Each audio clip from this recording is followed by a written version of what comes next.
আজ শুধু বিএনপি নিয়েই কথা। বিএনপি তো গালাগালি করিচ্ছে, আরেকটু গালাগালি করার সুযোগ পাইল আর কি। আগে তিনজন মুরব্বী নিয়ে কথা, মুরব্বী নেতা নিয়ে কথা। আগে মাপছে আনি প্রত্যেকে শ্রদ্ধাভাজন রাজনীতিবিদ। প্রথমে মির্জা ফখরুল ভাই। মির্জা ফখরুল ভাই কইছেন ইউনূস সাহেব দয়া কইরা তাড়াতাড়ি নির্বাচনটা দেন। আর সরকারকে ইউনূস সাহেবকে বলতেছি, আপনিও দয়া করে এটা তাড়াতাড়ি করেন। তাড়াতাড়ি করলে কি হবে যে জনগণ ভোট দিয়ে তার নিজস্ব সরকার তৈরি করতে পারে। দেখেছেন সুর নরম হয়েছে। কি হুঙ্কার দিচ্ছিল বিএনপির লোকজন। 3 দিন আগে গেছিল নির্বাচনের দাবিতে মাঠে নামিচ্ছে বিএনপি। আন্দোলনের হুমকি দিছিল বিএনপি। করেন করেন আন্দোলন, ঈদ তো গেছে, করেন আন্দোলন, নাকি সামনের ঈদের পরে করবেন। এই হুঙ্কার আবার ইন্ডিয়ান পত্রিকা আসে, দেখেন কি লিখেছে। ভোট কবে পরিষ্কার বলুন, বাংলাদেশ যেন গাজা না হয়। সংস্কারের দোহাই দিতেই ইউনূসকে তোপ বিএনপির সাফ কথা। এদেশের মানুষ নিজস্ব সরকার দেখতে চায়। দেখি যাও ইন্ডিয়ান পত্রিকায় কি হেডিং দিছে। ইন্ডিয়ানদের নির্বাচন নিয়ে তো কুরকুরে নি কেন বলেন তো। আমরা যদি আমাদের আক্কেল কাজে লাগাই, ইন্ডিয়া জিন্দিগিতে এমন কিছু বলবে না বা এমন কিছুতে সাপোর্ট করবে না যাতে বাংলাদেশের মানুষের ভালো হবে। ইন্ডিয়ানরা যা বলবে ঠিক তার উল্টা দিকে দাঁড়াবেন। ইন্ডিয়া যদি বলে না নির্বাচন এখন তা ঠিক হবে না, প্রফেসর ইউনূসের সরকার আরও থাকুক, আপনি তখনই কবেন প্রফেসর ইউনূসের পদত্যাগ চাই, প্রফেসর ইউনূস ক্ষমতা ছাড়ো, বুঝাও। রাজনীতি কালে খুব জটিল কিছু না। ইন্ডিয়া যা কবে তার উল্টা দিকে আমাদের মঙ্গল। আর বাংলাদেশের কারো কথা যদি ইন্ডিয়ার সাথে সবসময় মিলে যায় তাহলে বুঝবেন ওই হালায় কলকাতা হারবাল খাইছে, শালা ইন্ডিয়ান মাল। মির্জা ভাই ইঙ্কা করে কলে তো হবি না, আপনাকে না গান গাওয়া লাগবি, গান গায়ে কওয়া লাগবি। একটা গান বানিয়েছি শুনবেন, হ্যাঁ বাড়িতে না প্র্যাকটিস করে মাইকের সামনে গাবেন। আমরা খুব ফাইন হয়েছে মির্জা ভাই, শুনবেন, শুনেন। নির্বাচন, আহা নির্বাচন,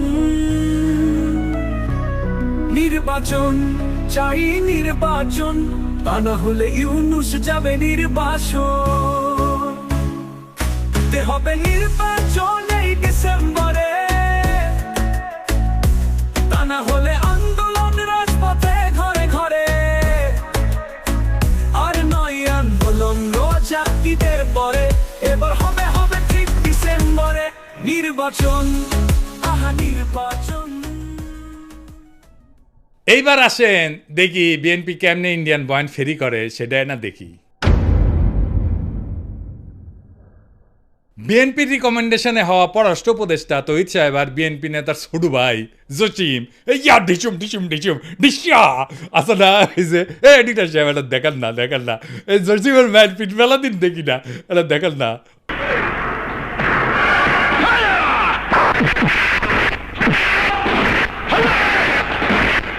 আর দেখি যাও ক্যাঙ্কা হিরোইনছি। এই জসিম কইল যে 1971-এর জন্য পাকিস্তানে ক্ষমা চাইতে হবে। তো এটা তো আমি আর ইন্ডিয়ান বয়ান। তো এই পানি পড়া সে কই থেকে আসিছে? ইন্ডিয়া থেকে আসিছে, তাই না? সে একই পানি পড়া মির্জা ফখরুল সাহেব পাইছেন, দেখেন উনি কি বলেন। পাকিস্তান সেনাবাহিনী সেই যে হত্যাযজ্ঞ করেছিল তার জন্য আজ পর্যন্ত কিন্তু ক্ষমা চায় নাই। গণহত্যা করেছিল, লক্ষ লক্ষ মানুষকে হত্যা করেছিল, তার জন্য পাকিস্তান এখন পর্যন্ত কিন্তু বাংলাদেশের কাছে ক্ষমা প্রার্থনা করে নাই। উনি মনে করেন পাকিস্তান ক্ষমা চায় নাই, অথচ আমরা জানি তিনবার রাষ্ট্রীয়ভাবে পাকিস্তান ক্ষমা চেয়েছে। একবার মন্ত্রী পর্যায়ে, একবার প্রধানমন্ত্রী পর্যায়ে, আরেকবার রাষ্ট্রপতি পর্যায়ে। তো উনি তো বাংলাদেশ সরকারের মন্ত্রী ছিলেন, সে সময় ওনার মনে হয় নাই যে ওনার পাকিস্তান তো ক্ষমা চায় নাই। এখন কেন বলেন? কারণ ইন্ডিয়া বুঝেছে আমরা তোমার ক্ষমতা টেনে দিচ্ছি, এমনি তো হবে না, খরচাপাতি আছে। আওয়ামী লীগ যে সার্ভিস দিত সেটা দাও। কি সার্ভিস? জাহাপনা। মির্জা ফখরুল কইছে পাকিস্তানকে বাম্বু দিবা, ইন্ডিয়া কইছে, তো উনি বাম্বু দিলেন। আচ্ছা এবার বলেন তো, এই দল পাকিস্তানের সাথে স্বাভাবিক সম্পর্ক করতে পারবে?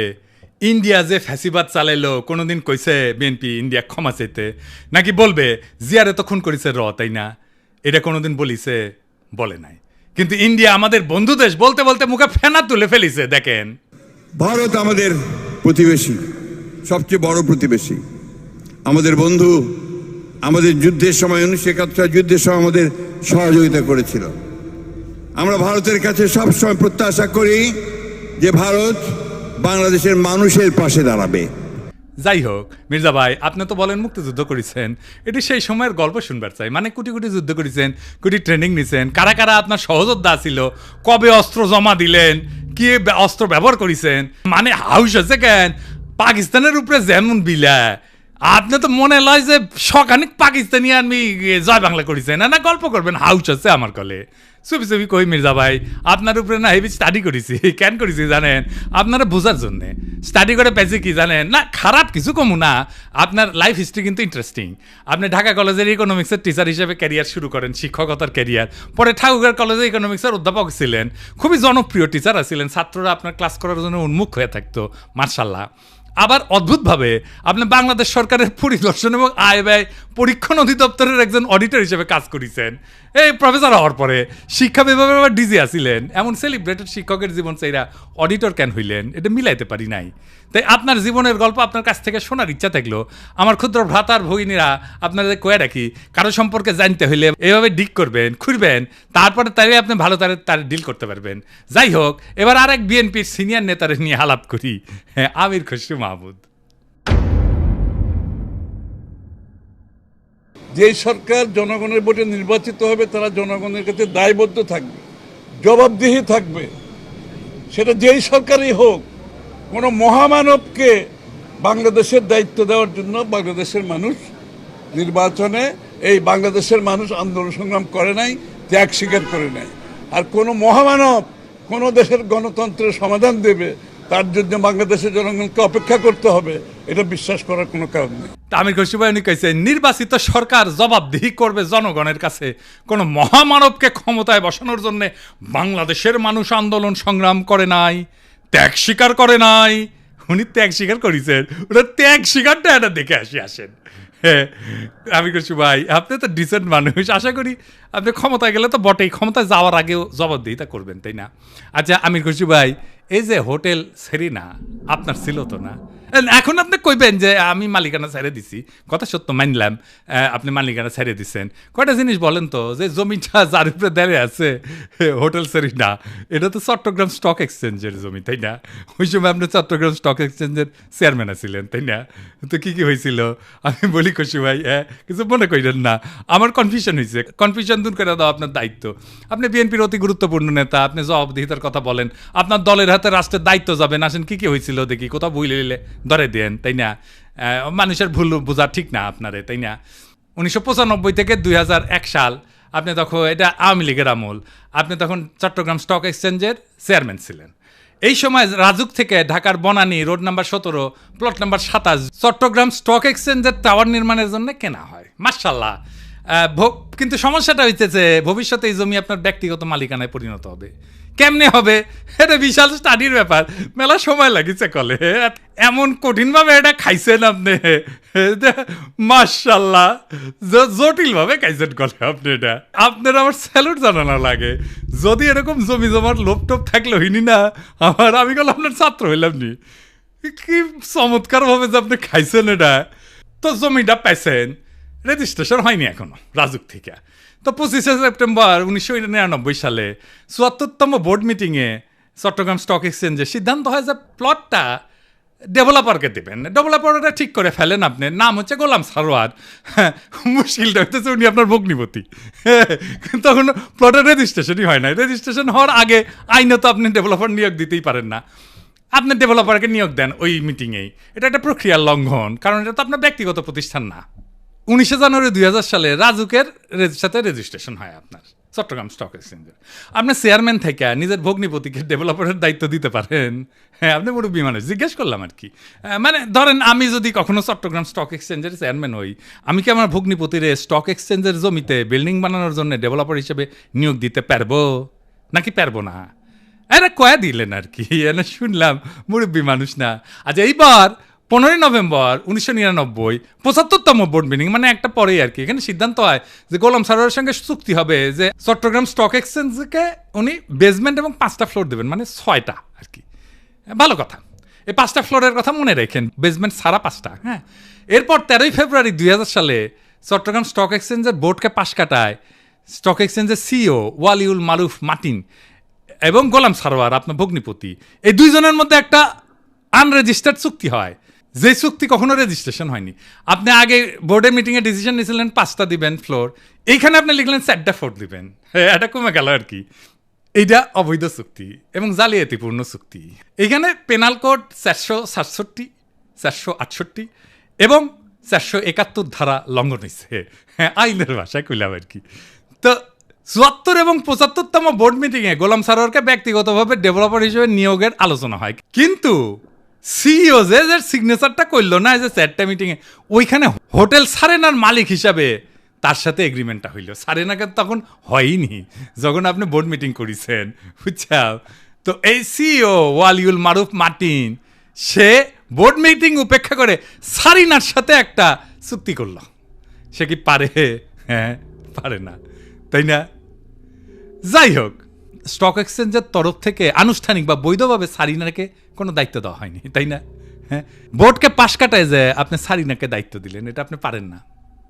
এরপর 23শে মে 2000 সালে গোলাম সারোয়ার মানে আপনার ভগ্নিপতিরে একটা পাওয়ার অফ অ্যাটর্নি দেওয়া হয় যাতে জমি বন্ধক দেওয়া, আর্থিক ক্ষমতা দেওয়া হয়, কিন্তু ওইটাতে আবার কোনো ফ্লোর বন্টনের উল্লেখ নাই। এই চুক্তিতে বোর্ড অনুমোদনেরও উল্লেখ নাই। 10ই জুলাই 2000 সালে আপনি এবং বাদী আপনার স্ত্রী সারিনার 50% শেয়ারের মালিক হয়ে যান, কিনে নেন আর কি। কি টাকা দিচ্ছেন কে জানে। হ্যাঁ, ভগ্নিপতিকে রাস্তা তৈরি করে দিচ্ছেন, এখন নিলেন শেয়ার। 2010 পর্যন্ত হোটেলের মালিকানা ছিল আপনার। এইভাবে প্রাতিষ্ঠানিক সম্পদকে পারিবারিক ব্যবসায় রূপান্তর করে ফেললেন। এটা একটা জ্ঞাত ষড়যন্ত্র, ইংরেজিত কয় ক্রিমিনাল কনস্পিরেসি। ইংরেজিত যেহেতু কইছে ঠিকই কইছে। হ্যাঁ, 20শে নভেম্বর 2004 সাল রেজিস্ট্রেশন হয় জমিটার গোলাম সারোয়ারের নামে। অদ্ভুত ব্যাপার। তবে দলিলে সম্পূর্ণ ভবনের উল্লেখ নাই, দামে ব্যাপক গরমিল দেখানো হয়, এটি সরকারকে রাজস্ব ফাঁকি দেওয়া হয়। দলিলে প্রকৃত দাম না দেখানো পেনাল কোডের 420 সিটিং এই ধারার আওতায় পড়ে। এইবার ভবন নির্মিত হয় আলহামদুলিল্লাহ। জিলাপি টিলাপি খাওয়া হয়, বিলার টিলার দেওয়া হয়। ভবনের অনুমোদন ছিল কত? 15 তলার। আপনি ভবনটা বাড়াইছেন কত? 20 তলা, 5 তলা এক্সট্রা। 12 হাত কাকুরের 13 হাত বেশি দেখেছি না, সেরকম 15 তলা অনুমোদিত বিল্ডিংয়ের 20 তলা হয়ে যাওয়া দেখলাম আমরা। এটা রাজুকের নিয়ম ভঙ্গ কইরা অবৈধ নির্মাণ, নগর উন্নয়ন আইনের গুরুতর লঙ্ঘন। আর চট্টগ্রাম স্টক এক্সচেঞ্জকে 4টা ফ্লোর পরে এটা কমায় 4টা করা হয়েছিল না, সেটা আসলে যে অতিরিক্ত ফ্লোর বানায় দুটো থেকে দেওয়া হয়েছে। মানে মাছের তেলে মাছ ভাজিছেন, পুরা বিল্ডিং আর জমিন মালিক হয়ে গেছে আমির খসরু মাহমুদের পরিবার। বুঝিছাও মজার এই দারুণ চালাকি কইরা এমন একটা জায়গায় আপনি সম্পদ বানাইলেন, কি ফাইন সিস্টেম কইরা। আচ্ছা, খালেদা জিয়া এতিমখানার টাকা সরান নাই, টাকা ব্যাংকে ছিল, কিন্তু উনি নাকি নিয়ম মানেন নাই, তাই উনারে জেলে নিল হাসিনা। আপনার নামে কেন কোনো মামলা হইল না? আপনি তো বলেন আপনার মালিকানা নাই। মালিকানা ছিল তো ওই সময়, এক সময়, তাই না? ওই মালিকানার কি আপনি নিতে পারেন? আপনি ডিউ ডিলিজেন্স করেছিলেন, করেন নাই। আপনি জানতেন না 15 তলার পারমিশন নিয়ে 20 তলা বানানো হয়েছে। হ্যাঁ, তাও তো শেয়ার কিনেছেন। আপনার তো ডিউ ডিলিজেন্সই ধরা পড়ে যাওয়ার কথা। এই সারিনাতেই তো আপনি আবার ফার্মের বাসায় দান্দিক বোকা চোদাদের নিয়ে মিটিং করেন, কমিউনিস্টদের নিয়ে। ইনভেস্টমেন্ট সামিটের টাইমেও মিটিং করেছিলেন। আপনার কি প্রফেসর ইউনুসকে জবাবদিহিতার কথা বলা মানায়? আমি খুশি ভাই। হ্যাঁ, আগে দেখতাম মানুষ রাজনীতি করতে এসে গরিব হয়, বাংলাদেশে দেখতেছিস খালি সবাই বড় লোক হয়, বড় লোক হয়, বড় লোক হয়, টেকায় খালি টেকা। আমির খসরু ভাই, এটাই সমস্যা কি? সমস্যা হচ্ছে টেকা কামানোর জন্য রাজনীতি যদি কেউ করে, তার মাথার তো খালি টেকা আর ধান্দা ঘুরবি। রাষ্ট্র তো একটা হিউজ রিসোর্স, তাই না? ওই রিসোর্সের মালিকানা নেওয়াটাই কি রাজনীতি? আপনি তো রিক্সাওয়ালা, ঠেলাওয়ালা, গার্মেন্টস শ্রমিক, বাস শ্রমিক, কৃষক, ক্ষেতমজুর, ক্ষুদ্র ব্যবসায়ীর কথা ভাবতে পারবেন না। দল মুরুক্ষ সদাদের পাইবেন, আইসা গালাগালি করবে। শীর্ষ নেতারা মেদিনীপুরের ভাষায় কথা বলবে, আর মুরুক্ষ সদাদের আইসা আমার মালওয়ান করবে, গালি দিবে। সব আর্কাইভ করা আছে। ইলেকশনের আগে গালির কোলাস কইরা কোন নেতার সাথে ওই মুরুক্ষ সদা ছবি তুলিছে, সেগুলো দিয়ে এপিসোড বানাবনি। মিলিয়ন মিলিয়ন দেখে দেখবি, ফ্রি ক্যাম্পেইনে করে দিব। আমি কিছু ভাই, আমি তো আমার শেষ হয়নি কথা। এটা কেস স্টাডি লিখেছি আপনার সারিনা কেলেঙ্কারি নিয়া। এই কিচ্ছা একাডেমিয়াতে ঢুকাই দিব, খালি আওয়াজ দিচ্ছি না, আমার কথাবার্তা হয়ে গেছে কলে ফাইনাল। কেস স্টাডির নাম দিচ্ছি কি জানেন? The hotel Sarina controversy, conflict of interest and abuse of power in Bangladesh. এটা মেলা জায়গায় পড়ানো হবি, এটা কর্পোরেট গভর্নেন্সে পড়ানো হবি, কনফ্লিক্ট অফ ইন্টারেস্টে পড়ানো হবি, ম্যানেজমেন্টে পড়ানো হবি, পলিটিক্যাল সায়েন্সে পড়ানো হবি। কোনটি না, কতগুলো জায়গায়। আরও দিন সাথে যাবি ফাইনাল করার জন্যে। আপনি বিখ্যাত হয়ে যাবেন। কইছিলাম না আমাকে লেরো না। হ্যাঁ, কাকে লেরতে কাকে লেরে ফেলেছেন। এবার মির্জা আব্বাস ভাই। মির্জা আব্বাসের ভাবিছিলাম কিছু কমু না, এরে ওরে দিয়া মেসেজ পাঠায়, আমি যেন আর কিছু না কই, আমি যেন তারা না ধরি। আবার নিজে তার দলের কর্মীদের লালায় দেয়, কয় নাকি সোজা হয়ে যাব। শুনেন। আপনার ফেসবুক চালান নাকি? চালান? জবাব দেন না কেন? যখন নাকি ফেসবুকের মধ্যে উল্টাপাল্টা কথা রাখে, জবাব দিয়ে দিয়ে এগুলারে সোজা হয়ে যাবে। মিথ্যা কথা বলবেন, অপপ্রচার করবেন, অপকথা বলবেন, কথা বলবেন, কুকথা বলবেন, একটা মানসিক চরিত্র হরণ করবেন, এগুলো কি ভাই? আমরা রাজনীতি ছেড়ে দেবো, আপনারা একটু দেশে আসেন। আপনাদের অনেক জ্ঞান, আপনাদের অনেক বুদ্ধি, আপনাদের জ্ঞান বুদ্ধি আমাদের অনেক প্রয়োজন। আপনারা দয়া করে দেশে আসেন, বুদ্ধি দেন, কথা বলেন, কাজ করেন, মেনে নেব। আমরা রাজনীতি করবো না, আপনারা আসেন না। দেশে আসেন, দেশে আসেন, এই কথাটা আপনার দলের ভারপ্রাপ্ত চেয়ারপারসনরা কইতে পারেন না? আমি কি দেশে গেলে আমরা প্রাইম মিনিস্টার বানাবেন? ভারপ্রাপ্ত চেয়ারম্যানরা তো প্রাইম মিনিস্টার বানাবেন, আমারও তো বানাবেন না। দেশে আমারে ডাকেন কেন? উনারে ডাকেন। কয়দিন আগে কইছিল না সংস্কার করলে ছুঁড়ে ফেলে দিবি, আবার কি কইছে? আমি কখনো কই নাই। 2 দিনে কথা ঘুরে ফেলছে। কে সোজা হয়ে যায় দেখি চাও কে সোজা হয়? হ্যাঁ, দেশে দাগ ইচ্ছে যে ভাবিচ্ছে যে দেশে গেলে দাবরানি দিবি, আমাকে দাবরানি কেমনে দিবি জানেন? এই যে তার দলের নেতা স্কুল শিক্ষকের কলজা টেনে ছিঁড়ে ফেলাতে চায়, দেখি চাও। টানি ছিঁড়ি ফেলবো, একবারে টানি ছিঁড়ি ফেলবো তোমার। সেনো তুমি সেনো, চলো তোমার খারাপ খুব আমাদের একবারে নিশ্চিন্ন করে দিব তোমার। কি বালের কথা বলো তুমি? সেনো বিগ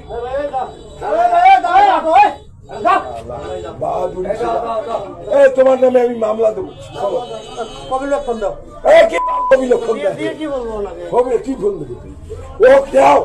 আমি থানা দেয়া, আমি ওখানে ইজাহার লিখবো, লেখি ওকে অ্যারেস্ট করে দিয়ে তারপর আমি আসবো। কুড়িগ্রামে কি কয়, ক্ষমতা না আসতে আসতেই এই শুরু করেছেন। ক্ষমতা গেলে কি করবেন এটা পাবলিক জানে। আপনাদের তো উন্নতি হইতেছে না, ক্রমাগত অবনতি হইতেছে। দুঃশাসন শুরু করলে আবার লড়াই শুরু করব। দেশের মানুষকে তো আর অরক্ষিত রাখা যায় না। মির্জা আব্বাস ভাই, আমি সোজাই আছি, কিন্তু আপনারা একেবারে ফ্ল্যাট করে দিব, একেবারে হুতায় দিব, উঠবার পারবেন না।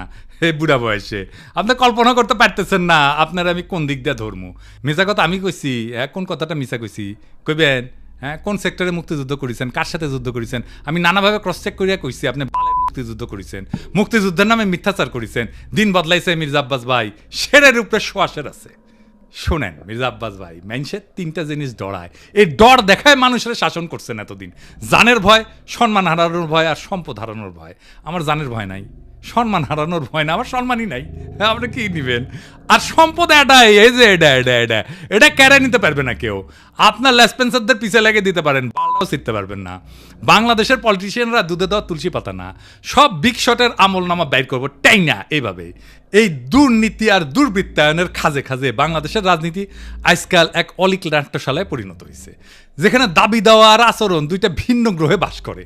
এখানে কেউ মুক্তিযোদ্ধা হয়েও যুদ্ধের ইতিহাস বিকৃত করে, আবার জনগণের শাসনের বুলিয়াড়ায় চতুরতায় জনগণের সম্পদকে ব্যক্তিগত সম্পত্তিতে রূপ দেয়। আজ যারা ক্ষমতার বাইরে তারা জবাবদিহিতার গান গায়, কাল যখন তারা ক্ষমতায় তখন জবাবদিহিতার ঊর্ধ্বে ওঠায় হয় তাদের অভিষ্ট। রাজনীতি আজ জনগণের না, নিজের ভাগ্য বদলানোর জাদুর কাঠি। আজ যে দল ইন্ডিয়া বিরোধী স্লোগানে জ্বলে ওঠে, তার বয়ানি আবার ভারতীয় লাইন টু লাইন কপি হয়ে ফিরে আসে ঢাকার রাজপথে। যারা বলেন আমরা নির্বাচিত সরকার চাই, তারাই আবার নির্বাচন আগে নয় পরে টাইপের গানের লিরিক গায়। কেন? হ্যাঁ, কারণ এবার মিউজিক ইন্ডিয়া বানাইছে। আর আপনি যদি জনগণের পক্ষ নিয়ে কথা বলেন, আপনাকে বলা হবে তুই কিসের দেশপ্রেমিক। অথচ প্রশ্ন করার সময় এখনই। জানতে চাই, আপনি যদি জবাব দিতে চান, নিজে কবে জনগণের সামনে দাঁড়ায় জবাব দিছেন? একবার বলেন, একবার দিচ্ছেন জবাব জনগণের সামনে দাঁড়ায়? জিন্দেগিতে দেন নাই, এখন জবাব দিতে চাইতেছেন আপনি প্রফেসর ইউনূসের কাছে। বাহ, মজা আরই মজা। আপনি যদি বলেন দুর্নীতি হবে না, আপনি নিজের জীবনে কোন অধ্যায় প্রমাণ করছেন? দেশের মানুষ সব বুঝে, বোকা না। এখন কেউ চোখ বন্ধ করে ভোট দেয় না। তারা জানে ঢাকা শহরের প্রত্যেকটা বিল্ডিং এর ছায়ায় লুকায় থাকে এক একটা রাজনৈতিক ষড়যন্ত্র, একটা দুর্নীতির ইতিহাস। এখন সময় আসছে গলা ছেড়ে বলার, এই দেশ কারো বাপের না, পারিবারিক ব্যবসা না। এদেশের জমি, গ্যাস, শিক্ষা, ভোট সবই জনগণের সম্পদ। আর এই সম্পদের হিসাব চাই, জবাব চাই, বাম ডান না, ন্যায় অন্যায়ের মাপকাঠিতে। কারণ আজ আপনারা রাষ্ট্র ক্ষমতা নেওয়ার কথা বলতেছেন, নির্বাচনের কথা বলতেছেন, আপনার বগলে পুরানা লুটের খতিয়ান। এই বাংলাদেশকে আমরা বদলাবো, বাংলাদেশকে আমরা আমাদের স্বপ্ন দিয়ে সাজাবো, আমাদের বর্ষা বিপ্লবের স্মৃতি দিয়ে ভরাবো। এই দেশ আপনাদের মতো নেতাদের না। এই দেশ প্রত্যেক জনতার, প্রত্যেক নাগরিকের। এই দেশের মালিক আমরাই আমজনতা। আমরা যা চাইব, জনতা যা চাইবে, দেশ সেভাবে চলবে। রাজনৈতিক দলের ইচ্ছার কাছে আমাদের ভাগ্যকে আমরা আর বন্ধক দেব না। ইনকিলাব জিন্দাবাদ।